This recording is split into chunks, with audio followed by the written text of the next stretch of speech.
to the Schmitter's 100 Acre Woods. So today we're back down here at the camp in Brown County, the Hilltop Christian Camp. We are, this is our fourth trip here, but second installation of the video. Today we're getting houses at the top of the hill hooked up to the new line that we've put in, so we'll be getting those connected, so you'll have some video of the sidewinder fusing straight onto the pipe that has water in it, along with getting some fusions down in the hold on. So join me while we work on that.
Here we are back at the camp. We're downhill from the valve that we put in last time. We're getting the water line stretched out into a ravine so that we can fill the water line and get it tested out. This is the first house that we saw in the last video, the cabin. So we're digging this back up to get to the water line that we put in, as well as the T that was there, so that we can connect the previous water to the new water.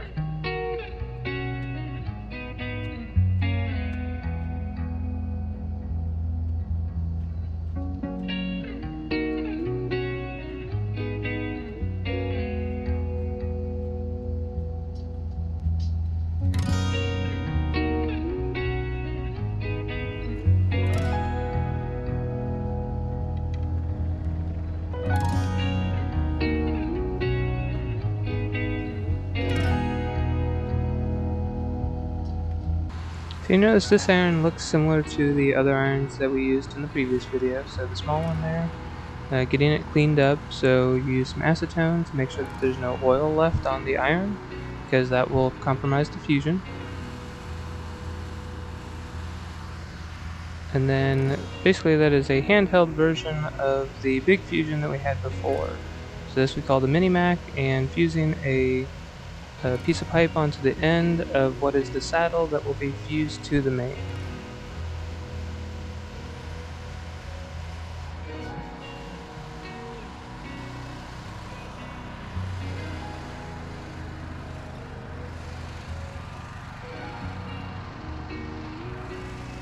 Once the fusion is done, you can use some vice grips to hold the clamp together so that it can cool.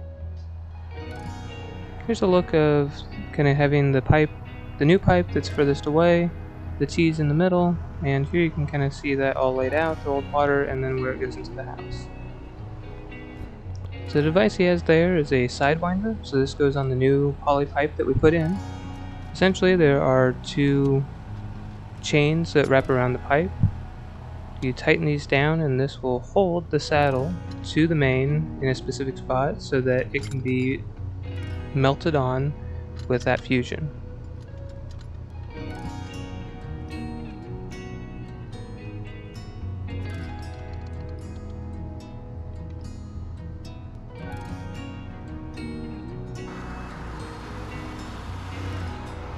So here's the iron for that. You can notice that it's cupped on one side so that it sits on the water main, and then on the other side it's cupped the other direction to sit on the saddle.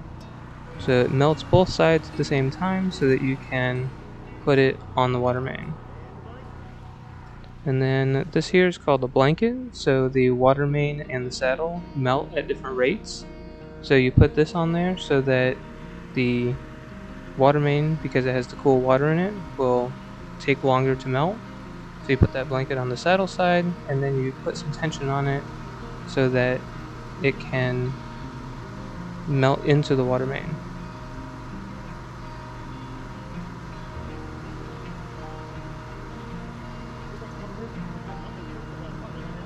Again, there's specific times for all this, but most of it's done by sight to see how much it's melting. There he's taking the blanket out and now putting pressure on just for the saddle. So we've taken the sidewinder off, and there you just cut the T out for the old water. And then getting that water line that goes to the house, getting it cleaned off.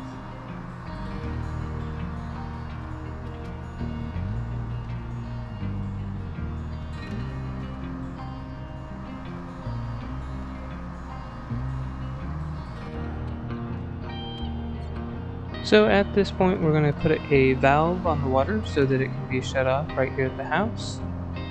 So using the 4-in-1 machine like we used in the previous video, and go back and check that out and see kind of a closer look at how it's used. But the idea here is you clamp one side in, and then you put the valve in, get it clamped down, and then again using the facer to clean both ends and get them square.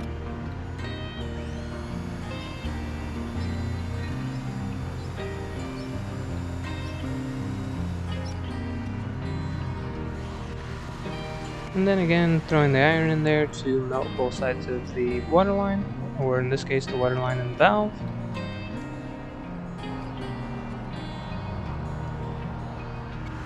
Let that sit in there for about 10 minutes and then you push it together.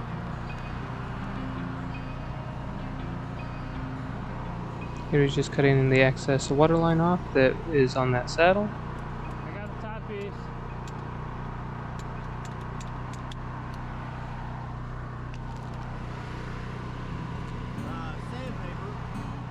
So the sandpaper is critical because you need to scuff up and clean the surface of the water line. So water line will oxidize as well, just like metal.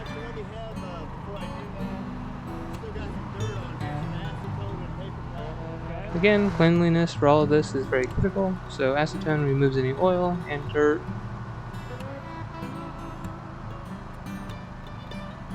And then again, the sandpaper is to scuff up the surface and remove any oxidation from the pipe.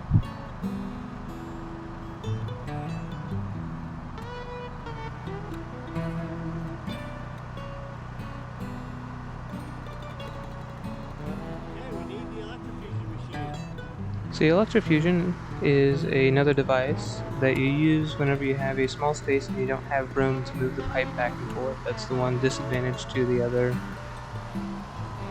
type of fusion with the 4-in-1.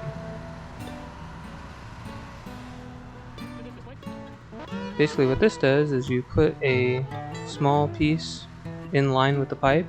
You have these 2 electrodes that connect to the top of that piece, and there's windings within the fitting. It then internally melts the pipe. So there he's got them connected, and then basically the screen there tells you, make sure you have the correct size, and then it goes for about 30 seconds and internally melts those 2 pieces together.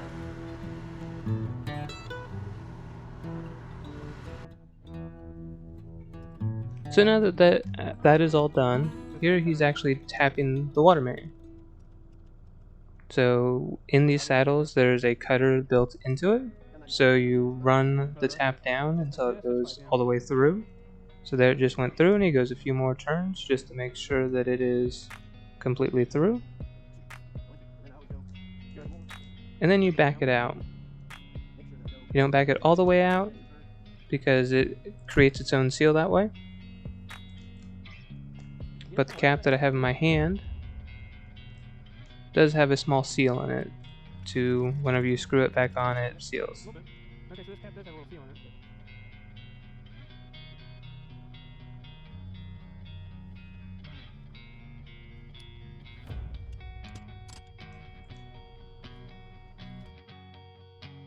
Okay, so with that, this house now has water complete from the new main to his house, using the existing line that went in. And then just using a piece of pipe, I believe a piece of 4-inch pipe over that valve as a kind of a standpipe, so you can get on it in the future. So next step is looking for the connection of the other house that's up and around the corner. So with this being an older camp, they don't exactly know where it's at. So we started, whenever we had the rotor over last time, we felt a connection or a spot where we believed the T was. So we started here by digging the water line up, the old water line, and trying to identify if this is a T, because they believe that it crossed the road at this point and followed an old right-of-way.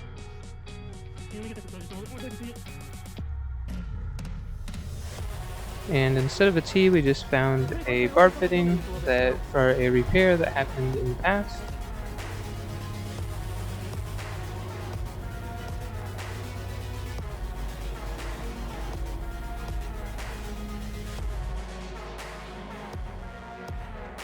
So here you can see that we ended up digging up about a 30 to 40 foot section of the pipe, believing that the T to this other house was somewhere in this location, and never did end up finding exactly where it was at.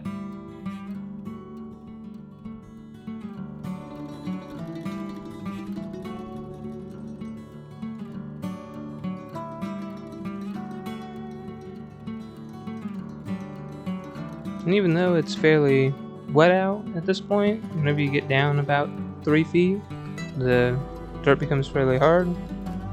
So here's just kind of filling that back in. So we had, in between here, we'd done some other looking and found that even if we crimped the pipe off at a location just down the hill, that he still had water. So we knew that the connection point wasn't up here for that house. So just getting this filled back in and kind of packed down to make sure that they can access the little gravel road that's right there. They have some logs that are getting sawn up and then cutting some of it into firewood, so they need to be able to access that location. So here, using the multi-directional blade on the front of the Mini to kind of get the dirt pushed around and fill in any holes, and then using the tracks of the Mini to really pack that dirt in.